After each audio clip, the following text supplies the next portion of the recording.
You think respect is something you deserve. You plead for it. You wait, you hope, you beg, hoping someone will finally see you, honor you, validate you. But here's the brutal truth. Begging for respect destroys your power. The moment you beg is the moment you surrender. You place yourself beneath others, handing them the keys to your dignity. And Machiavelli, whose heart pulsed with cold clarity, would warn you. Respect must be earned, commanded, claimed. And no one gives power. Only the strong seize it. Before we sink into this darkness together, do me a favor. If the fire in your soul wants more ruthless clarity, subscribe, hit the like button, and share your thoughts below in the comments. Tell me a time you felt powerless, and we'll rise from it. Yes, even I want to know where your heart trembles. You feel invisible. You feel small. You feel unheard. You behave politely, sweetly, deferentially, hoping people will treat you better. But politeness, when laced with desperation, smells like weakness. Whispered pleas for recognition echo hollow. Machiavelli taught rulers that the moment their subjects sensed fear, indecision, or groveling, all authority bled away. Similarly, the moment you display that trembling longing for respect, you bleed your own authority. You transform from someone to be reckoned with into someone to be negotiated with or manipulated. That is the abyss. And today, I will lead you to the edge, but also show you how to step back, reclaim your foundation, become the force others must reckon with. In every corner of life, work, relationships, friendships, the same unwritten war is waged. Respect is power. If you try to summon it with pleas, prayers, or footfalls, you plant the seeds of your own downfall. Before we continue, you must feel something. An itch in your spine, a tightening in your chest. Let it stay. That discomfort is the birth throes of your transformation. The old world roars in your ears. Be humble, be polite, don't demand, but those are weapons wielded by the weak to control you. Machiavelli stared in the face of the world's cruelty and said, "It is better to be feared than loved, if you cannot be both." Though fear is not the same as terror, nor respect the same as brutality. In the shadows lies your leverage. You may not enjoy terror, but you can command a presence that demands deference. Imagine two men in a dimly lit hall. One bow. He says, "Please respect me. Please treat me well. Show me I matter." The hall laughs at him. The other stands tall, silent, eyes sharp. He does not request, he expects. And as people glance, they feel, this one is not to be toyed with. Respect slides across to him, not because he begged, but because he stopped being vulnerable. Because he constrained his demands. Because he made respect a currency he trades from above. You, in every moment, must decide, are you that bowing man or that silent sovereign? Let me tell you a story. Once there was a minor noble whose bloodline was slight, whose lessons meager. He moved through the courts of great princes, whispering requests, flattering ambassadors, begging favors. He dreamed of being treated with weight, but the great lords never honored him, only tolerated him. His words were many. His presence was nothing. One night, in despair, he visited a legendary old strategist. That sage said, "Stop your begging. Become the night itself. Be quiet, controlled. Let others come to you." And so the noble withdrew. He no longer asked favors. He no longer flattered. He played no part. He held court in shadow. When ambassadors approached, they felt uncertainty. Who was this man who demanded no attention, but got all? They came to him with gifts, with titles, with respect. Because in silence he radiated danger, and therefore value. He rose. He eclipsed those who had mocked him. The court that once laughed now bowed. Respect had been transferred, not bought, but seized. You are that noble. Your problem is not that people don't see you. The problem is they see your desperation. And the world does not honor desperation. The world exploits it. To break free, you must master your inner altar, your thoughts, the furnace of your will. The moment you beg for respect, your inner altar fractures. You lose unity. You scatter your aura. You splice your backbone. So here is your first rule. Presume your worth, even in darkness. Speak softly, act decisively, Let your silence weigh. Let your absence bite. Let your decisions ripple. Let your presence command. Not through volume, not through pleas, but through the firmness of your center. You may ask, how do I demand respect without demanding? How do I force power without becoming tyrant? The answer lies in boundary, consistency, inscrutability. When you demand respect, you show reactive weakness. When you command respect, you show sovereign control. Boundaries tell people, you cannot cross me, you cannot dismiss me. Your inconsistency, your begging, your plea, these are holes in your boundary. In Machiavelli's treatises, rulers lost their thrones not because of conquest alone, but because their subjects, their enemies, their courtiers sensed cracks and pressed them. So must you ensure your psychological walls are seamless, never over-explain. Explanations are apologies in disguise. The more you explain your worth, the more you ask for it. A strong man does not rationalize. He states, he acts. He moves like a shadow that does not need justification. If you must speak, speak minimally, with weight. Let your words be rare, and when they fall, they resemble judgment, not request. Never notify. Let your presence and your absence work in counterpoint. Absence builds mystery. Absence builds tension. The man who always shows up, always reaches out, always calls, he invests energy into others. The man who sometimes fades, sometimes vanishes, leaves a trace, a longing, a question. That question becomes respect. Let me tell you another tale. In a remote fortress lived a commander of modest means. He had more enemies than allies. He was not charismatic, not lovely, but he forbade any pleading. When a subordinate asked for favoritism, he said, "Prove your value. Then I will decide." When diplomats whispered deals, he declined to parley unless they matched him in strength. When a rival mocked his lean troops, he did nothing. But at the crucial moment, when all eyes shifted, he struck.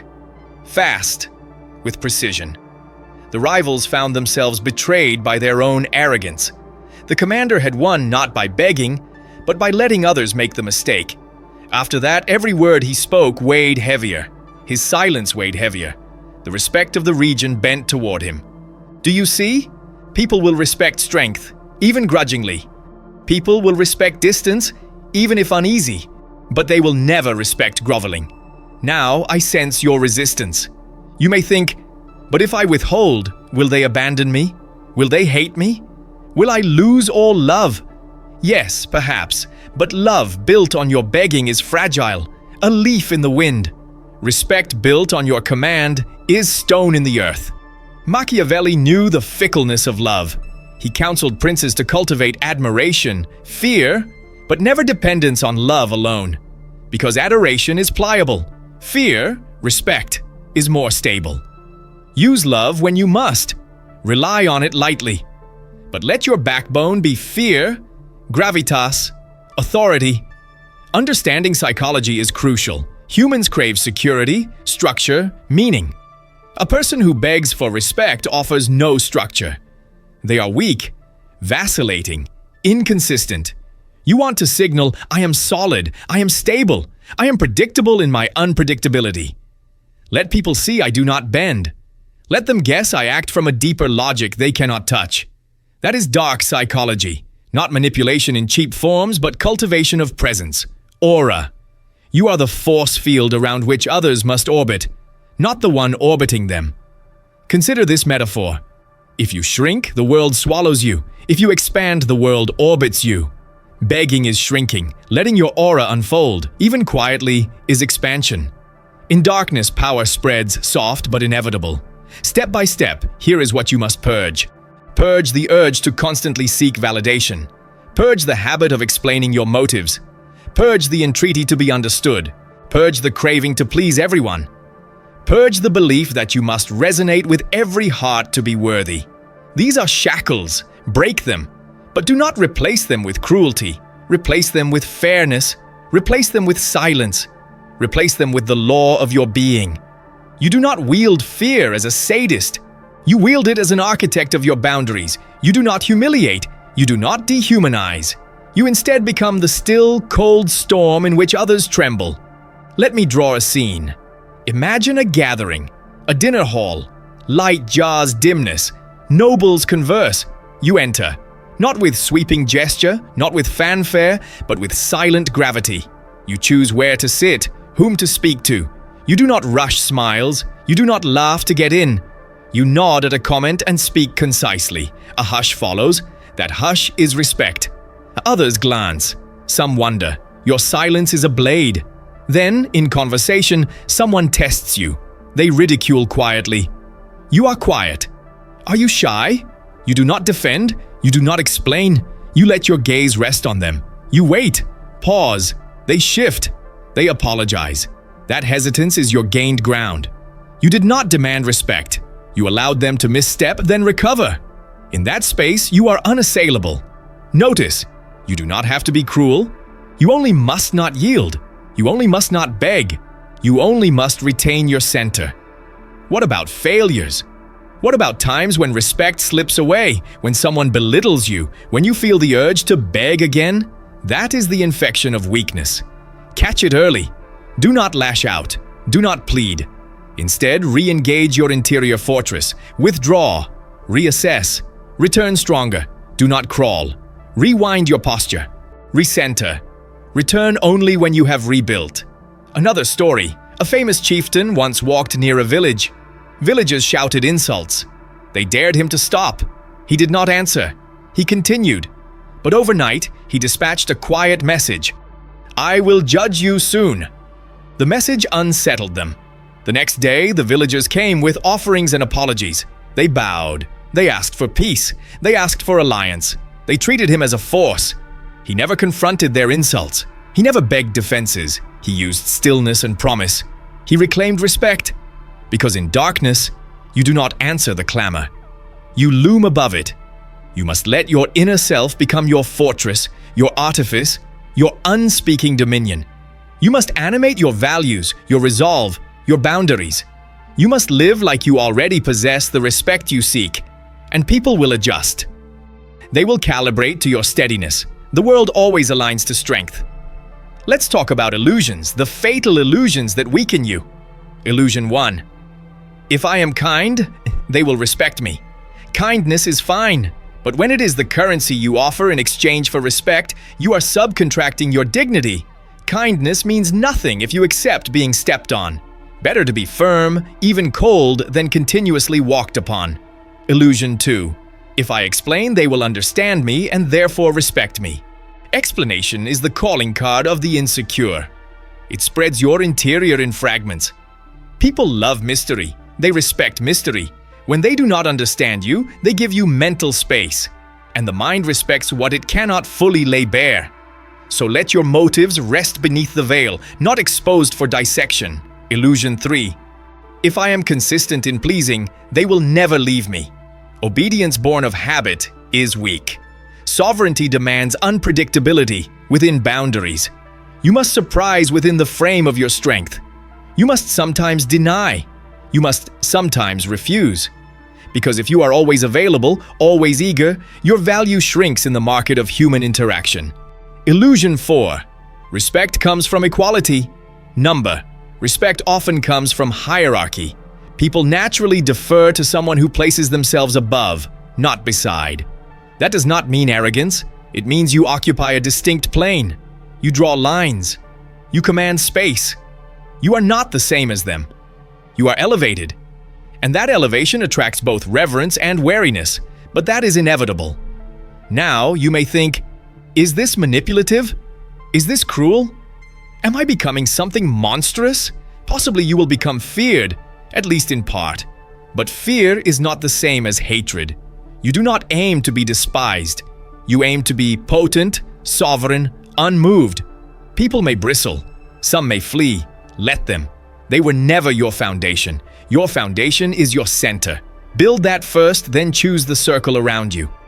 The world is filled with desperate souls who beg for recognition, who chase compliments, who pander to flatterers, never realizing that in that chase they unravel themselves. It is a dark plague.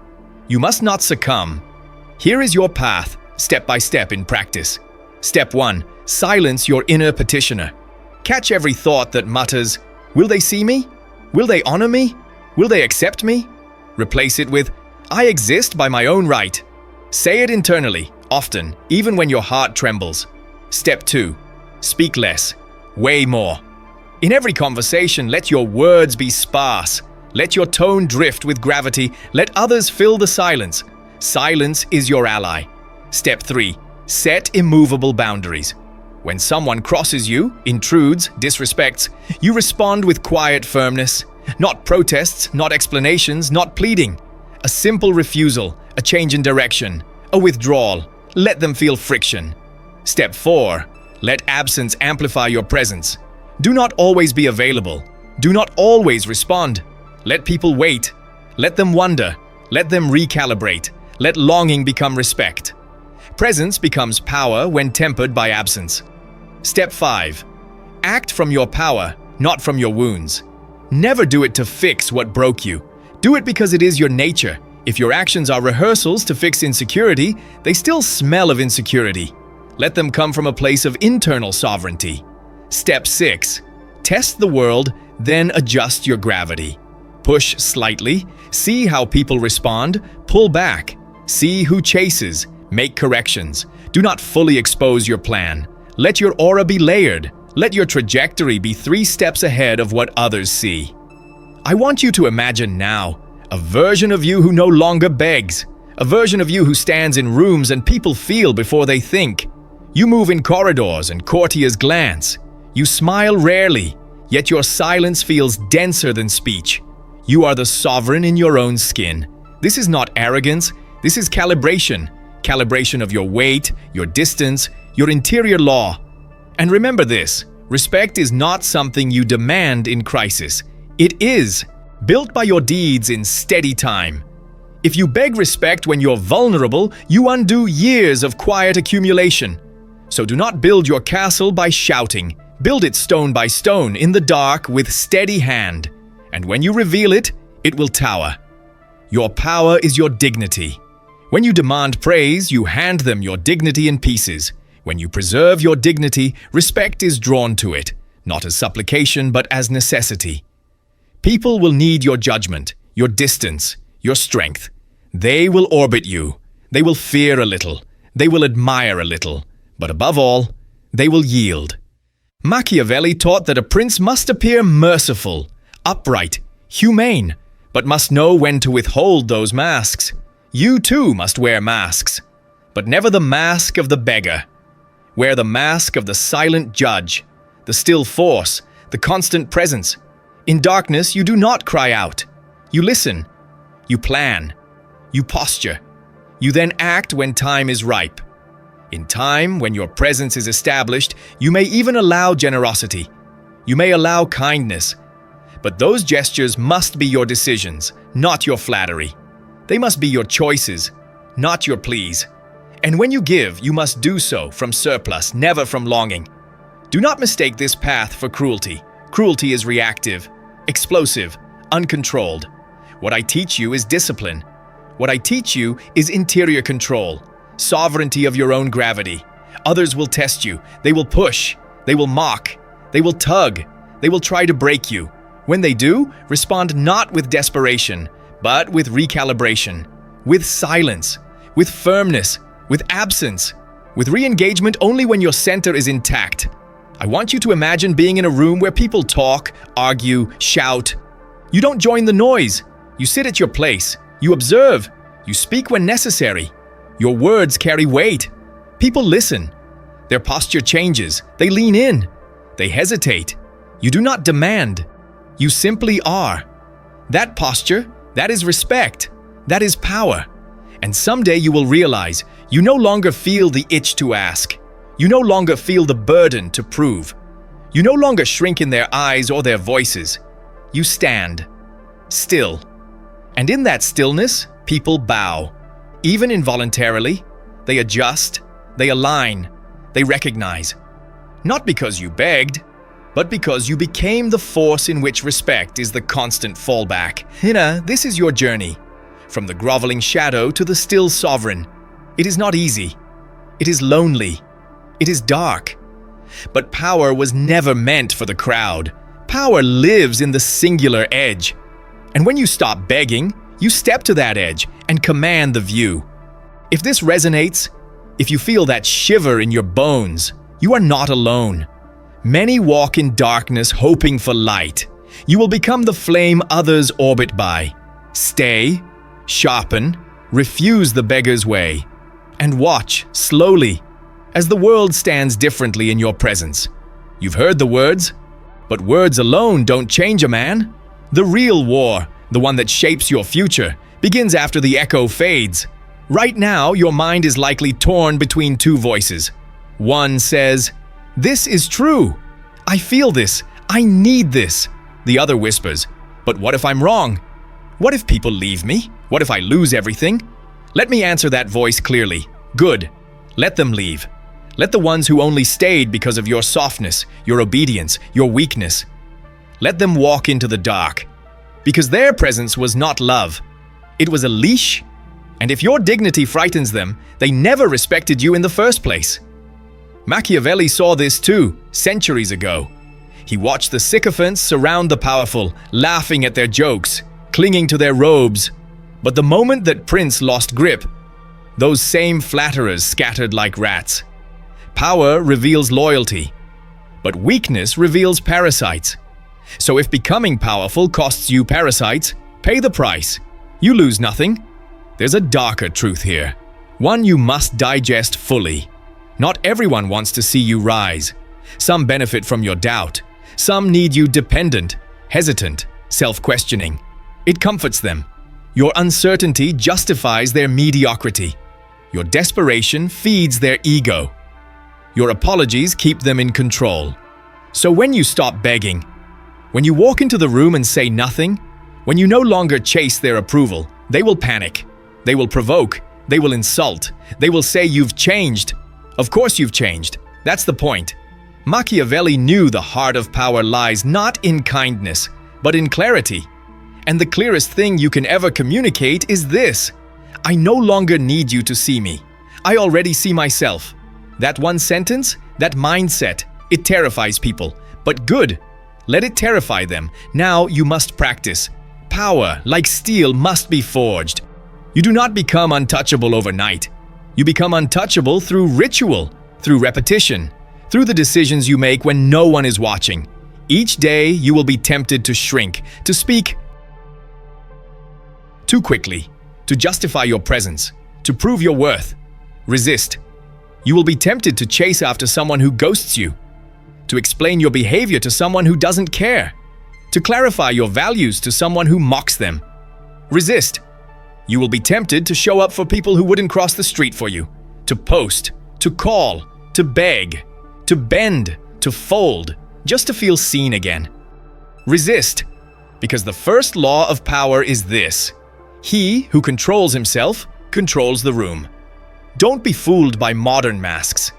People may smile at you. They may claim they want openness, softness, vulnerability.